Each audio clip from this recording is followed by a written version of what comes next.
अपने ट्रैक्टरों में डीजे कॉम्पिटिशन कराएंगे, देखते हैं कौन जीतता है। पहले अर्जुन की बारी।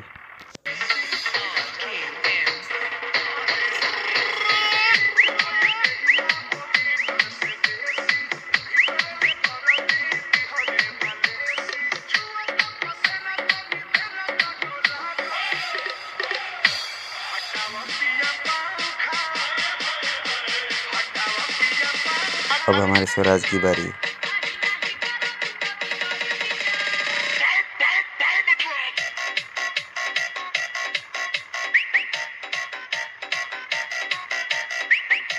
कौन सा ट्रैक्टर जीता है, कमेंट में बताएं। अपने फेवरेट ट्रैक्टर का नाम लिखें।